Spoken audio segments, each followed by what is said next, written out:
दायो जयनिं हाबाफारि जानानै जागासिनो दङ बेबायदिनो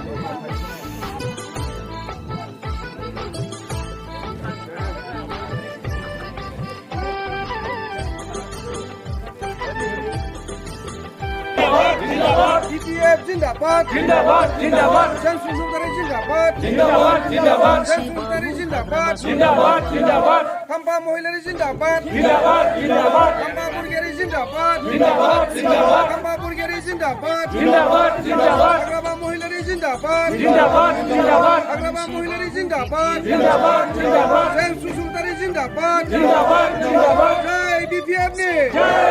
जय BPF ने जय subungpra ने जय हाग्रामा महिलारि ने जय खाम्बा बुरगेरि ने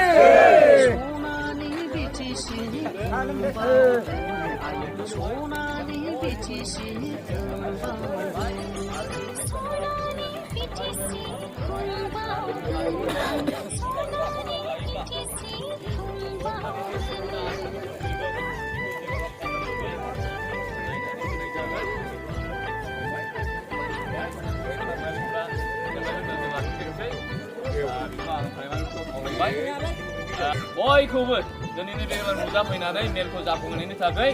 आङो बयनिसिमबो साबायखर बावनानै दिनैनि मेलखौ एसेनो फोजोबनाय जाबाय।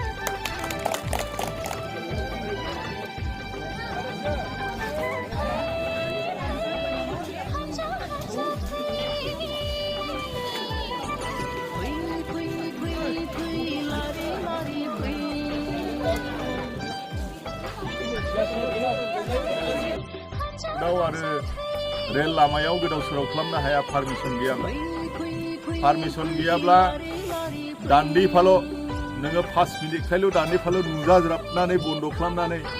अन्थाइ जाबथेलाबायनानै फैनो हायो आरोखि नोङो खिन्थु एरेस्ट जागोन खिन्थु बेफोरबायदि गिदिर गिदिरखौ जेब्लानाखि आन्दलन खालामनांगौ जायोब्ला पारमिसन लायो दा बिदिनो एबसुआ पारमिसन लानानै गभर्नमेन्टनिफ्राय पारमिसन लानानै आन्दलन खालामनानै subungpra जिंदाबाद जिंदाबाद जिंदाबाद खाम्बा महिलारि जिंदाबाद जिंदाबाद जिंदाबाद खाम्बा बुरगेरि जिंदाबाद जिंदाबाद जिंदाबाद खाम्बा बुरगेरि जिंदाबाद जिंदाबाद जिंदाबाद हाग्रामा महिलारि जिंदाबाद जिंदाबाद जिंदाबाद आदानाव फंनैसो मिथिनानै लागोन जे आनन्द बिटिनिनि प्राइमारि सेक्रेटारि आदानावहाय आङो फंनैसो दिनैनि बे जुथुमा मेल मिटिंखौ आं मिथिनानै लागोन। गिबियावनो आङो इउटुबार बिथांनिसिम आंनि खुलुमनायखौ जासिबाय दिनै मोनसे मोजां परिबेस जोंनि थाखाय BPF पार्टिनि थाखाय दिनैहाय मोनसे मोजां परिबेस जादों जोंहा माखासे जोंहा जयनिं जोंहा गैयालाबो जोंहा 15-20 जनसो जोंहा जयनिं जानो गोनां दङमोन नाथाय माखासे उसुबिदानि थाखाय माखासे एंगार हायै जाहोननि थाखाय जाय बिथांमोना दिनैहाय जयनिं जाफैनांगौ दङमोन बिथांमोना फैनो हायाखिसै बिथांमोना खोथा होदों जे दिनैनि बादै उनाव सम लानानै बिथांमोना जोंजोंहाय आखाइ हमफैगोन दिनैहाय गासै 7 UPPL निफ्राय दिनैहाय बिथांमोननि माखासे खामानि मावनाय दांनायखौ गाज्रि मोननानै खोथा होनायफोरखौ मावफुंनो हायैनि थाखाय दिनैहाय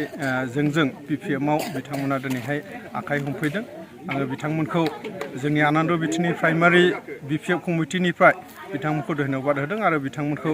आङो बे समाव बरायनानै लादों। दा बेबायदिनो माखासे पावाराव थानाय समफ्रावबो बिथांमोना मानि थाखायहाय पावाराव गैयि BPF-आव मानि थाखाय जयनिं जाबाय थानायखौ जोङो नुनो मोनदों। थ' बे बाथ्राखौथ' गासै रायजो राजायानो मिथिगौ दिनै UPPL गभर्नमेन्टआ UPPL सरकारा गावसोर आवगोलाव गभर्नमेन्ट बानायनायनि सिगां दिनै पाब्लिकफोरखौ लानानै दिनै गोबांथार खोथा होनाय दिनै दङमोन मोनसे दिनै बुंनो थाङोब्ला दिनै वान भट वान जब मोनसे भट मोनसे साकरि बिथांमोना बेबायदि गोबांथार खामानिनि प्रतिश्रुति बिथांमोना होदोंमोन आरो दिनै न'खर न'खर साकरि आरो सेल्फ हेल्प ग्रुपफोरनो बेबायदिनो 75,000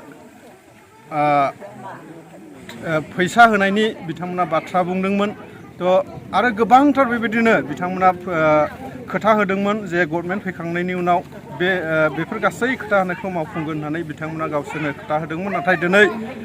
गासै रायजो राजाफ्रा दिनै नुनो मोनदों थ' बिथांमोना गावसिनि खोथा होनाय बायदि दिनै मोनसेबो खामानिखौ मावफुंनो हायैनि थाखाय दिनै UPPLनि माखासे मानसिफ्रा दिनै BPFआव जयनिं जाफैनायखौ जोङो दिनै नुनो मोनदों। थेंक इउ आदानजि। आरो खनसेबाव BPF हान्जाबाव आरो खनसेबाव BPF हान्जाबाव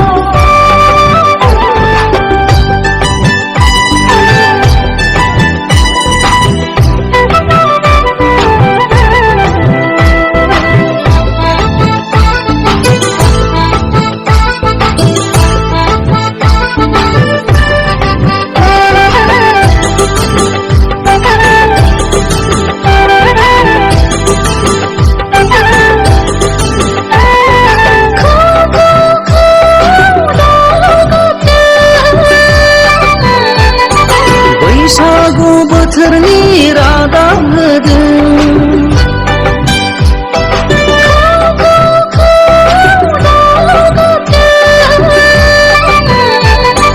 बैसागु बोथोरनि रादाब होदों हानजा हानजा गाजा गोमजा खौसे जानानै BPF हान्जाखौ जों बयबो देरहासार खालामगोन हानजा हानजा गाजा गोमजा खौसे जानानै BPF हान्जाखौ जों बयबो देरहासार खालामगोन नांगालनि सबियाव भट हो